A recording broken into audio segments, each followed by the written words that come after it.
ang epekto ng 6.9 magnitude na ito. Pumunta po tayo ng Small Task Force sa Sakyan, yung kanilang fire operation sa Lagaman. Ang nais ng mga ang mga para makapagsimulang ulit. Nasa state of public emergency na po ang buong Pilipinas dahil sa coronavirus disease 2019. Nasindak ang mga taga-CAA Road. Ito po sa Las Piñas City sa malakas na pagsabog. Ayon sa ilang saksi, pasado alas 8 kagabi, nahagip ng isang cement mixer truck ang mga kawad na nakalaylay sa lugar. 2 poste tuloy ang nakila at nabuwal. 2 kotse at isang tricycle ang nadaganan. Wala namang namatay o nagtamo ng matinding sugat. Pero ang perwisyong dinulot ng aksidente, brown out at matinding traffic.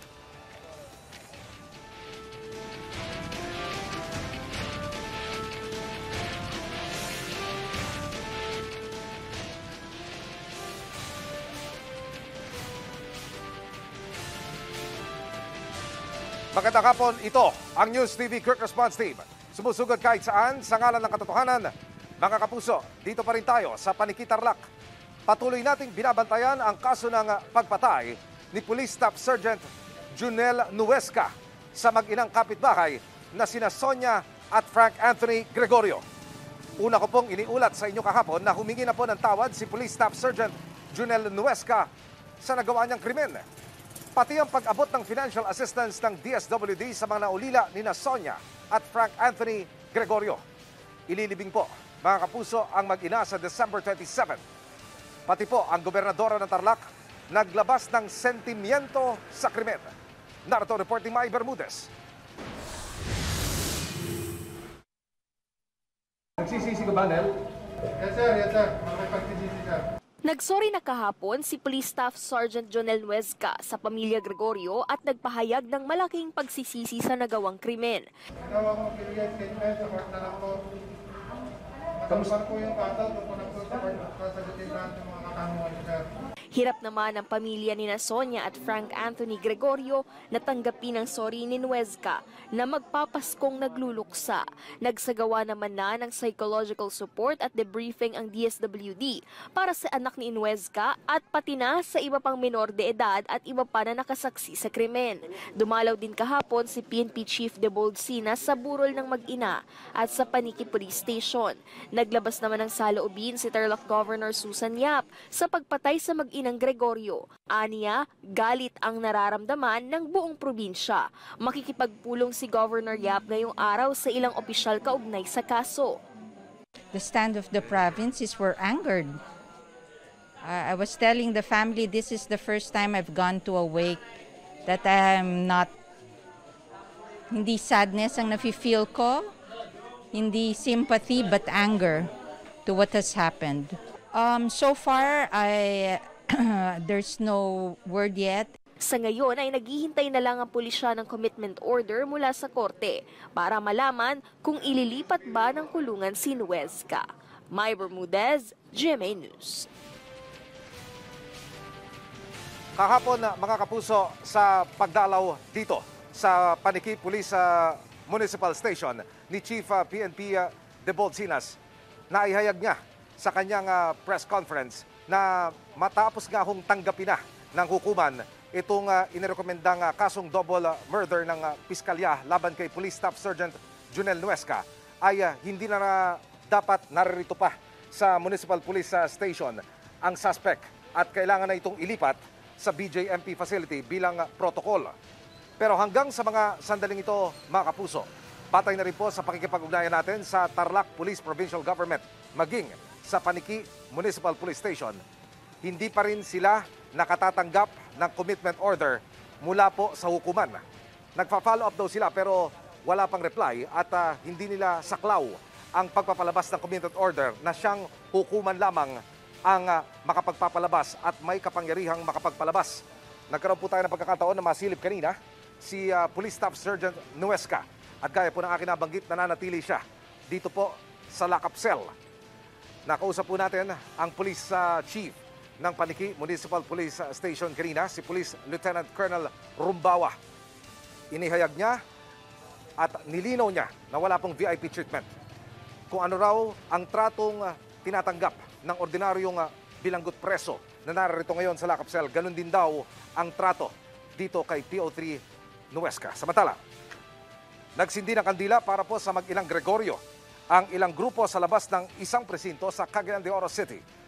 Nagsama-sama sa candle lighting kahapon ng grupong Anak Bayan Youth, Balaod Mindanao at human rights advocates.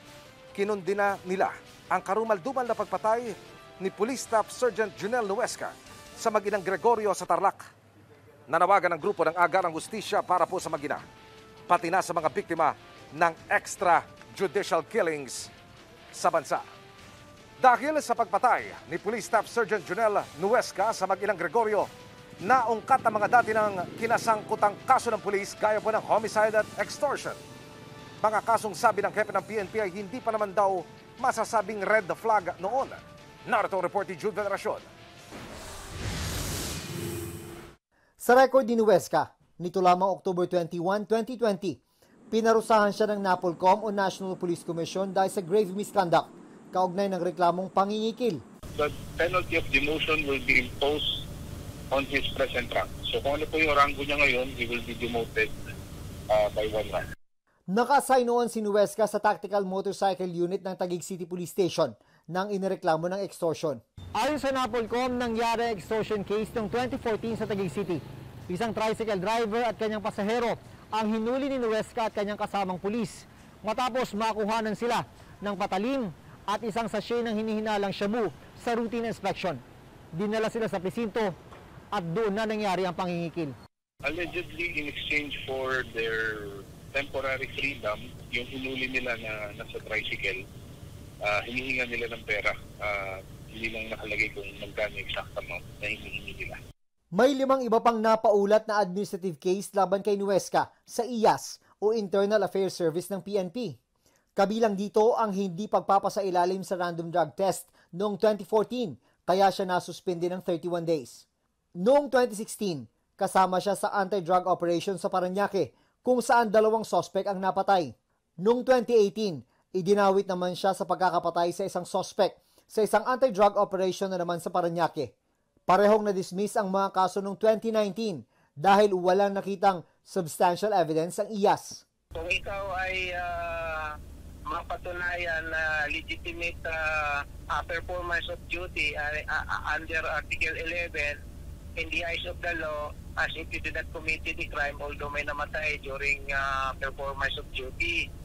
Hindi naman daw masasabing red flag ang mga naunang kasong kinasangkutan ni Nuesca, sabi ni PNP Chief de Bolsinas. May due process daw na sinusunod. Lahat po to ay puro po case dismiss po to lahat, no?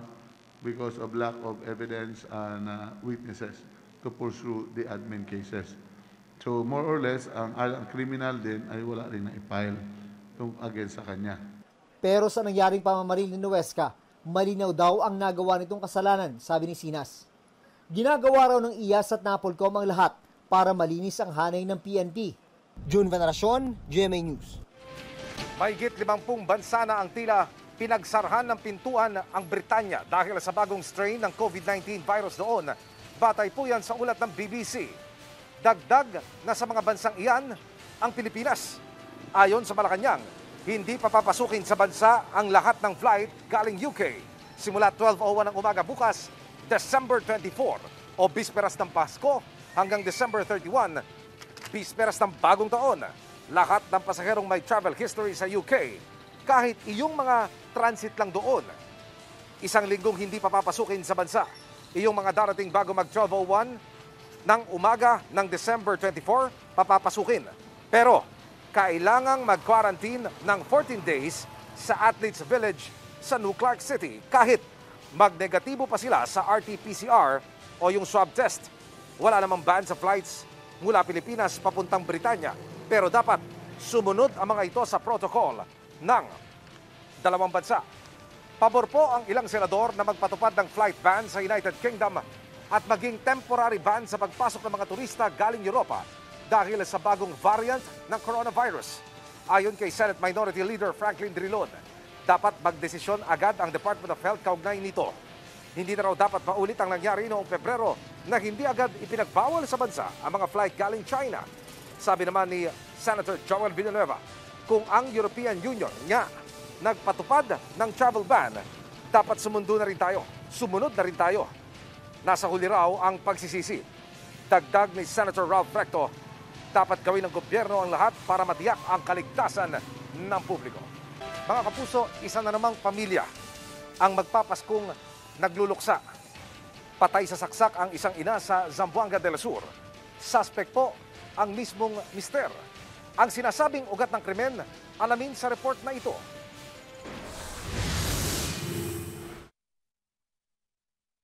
Naliligo sa sariling dugo at may dalawang saksak sa dibdib nang matagpuan si Elma Remitar ng kanyang sariling anak sa loob pa man din ng kanilang bahay sa Mahayag, Zamboanga del Sur. Agad siyang humingi ng tulong pero huli na ang lahat. Ang may kagagawa ng krimen, ang mister ni Elma na si Eduardo. Suspect sir, posible gikan sa inom kay nagatin siya og kaning party ba. Kwento pa ng anak, inamin ng kanyang ama na siya nga ang gumawa ng karumal-dumal na krimen at humingi ng tawad. Kasunod nito'y tumakas din ang suspect pero naaresto rin. Kanya og kwarta para bayad lang sa basakan ba. Oo. Hindi siya mga muhatag. Ako itiim na niya. Lumabas din sa investigasyon na love triangle o selos ang ugat ng insidente. Ang sabi ng suspect, may iba raw karelasyon ng biktima. Na-inquesta ang suspect na nahaharap sa kasong parricide. May bago na ring local case ng COVID-19 sa Taiwan na sa loob po ng mahigit 250 days o mula pa noong Abril ay walang local transmission ng sakit. Ang pasyente ay kaibigan ng isang pilotong taga New Zealand na unang nagpositibo. Hindi raw nireport ng piloto ng tama ang kanyang mga nakasalamuha at pinuntahan sa Taiwan. Sa ngayon, 167 na naging direct contact ng piloto ang target matest. 771 ang COVID-19 cases sa Taiwan. 130 ang nagpapagaling sa ospital, 7 ang nasawi. Hinangaan ng iba't ibang bansa ang agarang aksyon ng Taiwan para mapigilan ang malawakang hawaan doon ng COVID-19. Kaya mga galing abroad lang ang natutukoy na may sakit. Paalala mga kapuso, iwasan ang mga Christmas party ngayong merong paring pandemya. Sa Davao City, mga tauhan pa man din ng City Hall ang bistadong nagpa-party at nagiinuman. Mismong taga City Mayor's Office ang nagsumbong sa umano'y Christmas party ng mga kawani sa oras pa man din ng kanilang duty. 11 sa 14 na inaresto'y taga City Engineering Office. Ang 3 mula naman sa General Services Office. May ilan pa sa kanilang suotang uniform na ang nakasulat ay Stay at Home o Stay Home. Naharap sila sa reklamong paglabag sa liquor ban at COVID-19 protocols sa lungsod. Wala pa pong pahayag ang mga sinita.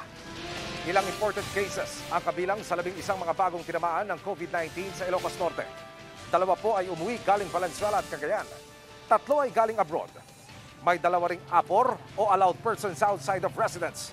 Lahat sila'y walang sintomas at isolated na. Kabilang sila sa 51 active cases sa lalawigan, 474 ang overall cases. 420 ang gumaling na, 3 po ang nasawi. Sa ibang balita, pinayagan na ulit sa New Bilibid Prison ang pagkakatid ng mga pagkain para po sa mga inmate. Ang detalye sa live report ni Marisol Abderman. Marisol. Alam mo, Neil, kanina lamang yan napagdesisyonan sa pulungan ni Assistant Secretary Gabriel Saclat at sa mga superintendent at ibang-ibang kampo ng New Bilibid Prison. Bati na rin sa utos ni Director General Bantag, napayagan na ang paabot. Although, Emil, last November pa pinayagan na actually itong paabot, pero tuwing weekend lamang. Pero simula bukas, Emil, papayagan na ang paabot kahit weekdays at it will stay until the end of the month sa December. Pinayagan daw nila ito kasi marami raw mga kaanak ang mga preso na hindi nakakarating kahit weekend na available lamang daw sa weekdays, kaya pinayagan na rin ito at in the spirit of Christmas na rin. Pero Emil, merong paalala ang Bucor, hindi lahat ng gustong ipaabot sa mga kaanak na nasa loob ay papayagan nila. Only yung mga lutong pagkain, mga prutas, pero hanggang 5 kilo lamang ito at hindi pwedeng ipasok ang mga raw food. Papayagan din ang cash na maibigay sa kanilang mga kaanak sa loob, pero hanggang 2,000 pesos lamang ito. At lahat ng ito, ay subject pa rin sa health protocol. Dahil alam naman natin na kaya nga pansamantalang itinigil kahit ang paabot dahil pa rin sa banta ng COVID-19. Kaya mahigpit pa rin ang kanilang susundin na guidelines para matiyak na ligtas at malinis ang mga ipapasok na mga paabot ng mga kaanak ng mga preso. Wala pa ring dalaw, Emil, pero tuloy-tuloy naman daw ang ikumustahan. Ito yung pinapayagan ang mga preso na makipag-chat at makatawagan ang kanilang mga kapag-anak sa ilalim ng supervision ng mga staff ng Bucor. Sinimulan ito simula nung magkaroon nga ng lockdown ang New Bilibid Prison. At alam mo, meron tayong mga ilang nakausap na mga preso na nalulungkot pa rin naman daw sila dahil talagang ilang buwan daw talaga nilang hinihiling na payagan na ang dalaw. Gayunpaman, malaking bagay na rin daw itong pagpayag ng Bucor na i-allow na ang paabot, lalo-lalo na araw-araw na itong allow dahil malaking bagay na ito makatulong sa kanila dahil sabi nga nila kahit papano, na-miss din naman nila ang mga dinadala sa kanilang mga kaanak. So simula bukas yan, Emil, alas 11 ng umaga, everyday na po yan hanggang December 31, papayagan ang paabot ng Bucor, Emil. Nakapagbanggit ba, Marisol, si Director General Bantag ng status ng COVID cases sa loob ng New Bilibid Prison? Oo. Emil, wala lang tayong nakuhang pinaka-latest na tala nila, no? Dahil ongoing pa rin ang pag-collate ng kanilang mga impormasyon. Pero sa pinakahuling impormasyon na nakuha natin ay patuloy naman daw na bumababa ang kanilang kaso ng COVID-19 dahil sa mga nagpositibo ay marami na naman daw mga naka-recover sa kanila at ang magandang balita ay nagkaroon na, no? Kailan lang pinasinayaan ng Bucor ang kanilang pinakabagong quarantine facility. Kung matatandaan mo, Emil, ang Site Harry, ang siya nagsisilbing quarantine or isolation facility ng Bucor ngayon, pero nagbukas muna sila. Pero of course, hindi naman nila wini-welcome ika nga ang pagkakaroon ng maraming cases ulit na ma-isolate just in case kung sakali naman daw na magkaroon at kailanganin ay bukas ang kanilang bagong quarantine facility doon sa mga nangangailangan kung sakali man, Emil. Maraming salamat, Marisol Abdurrahman. Ilang lugar sa Coronadal City ang binaha dahil sa localized thunderstorms. Halos isang oras na walang tigil na buhos ng ulan ang nagpabaha kahapon sa mga kalsada sa lungsod. Apektado ang mga kalsada sa Barangay Santa Cruz, Benigno Aquino at Judge Alba Street. Kaya hindi ng National Highway, nagdulot iyan ng bahagyang traffic build-up. Mga kapuso, walang inaasahang bagyo sa bansa hanggang sa araw ng Pasko. Base sa wind forecast ng Metro Weather, posibleng magpatuloy ang pag-iral ng easterlies at hanging amihan. Pero may isang low pressure area ang maaaring pumasok sa southern boundary ng Philippine Area of Responsibility. Sa ngayon, tail end ng frontal system ang nakakaapekto sa extreme northern Luzon. Umaga bukas, asahan ang pag-uulan sa ilang bahagi ng Palawan at Mindanao. Pagsapit ng hapon at gabi, uulanin na rin ang iba pang panig na bansa. Mababa naman ang tsansa ng ulan bukas sa Metro Manila. Malungkot ang Pasko para sa marami ngayong taon. Lalo sa mga nawalan ng makal sa buhay dahil sa COVID-19. Pero sa gitna nito, larawan ng pag-asa at katatagan ng isang nurse sa Amerika na 8 buwang nakipaglaban sa sakit. I'm thankful this is my second life. Don't lose hope. Just fight. Fight. Because look at me. You know, I'm going home and I'm walking.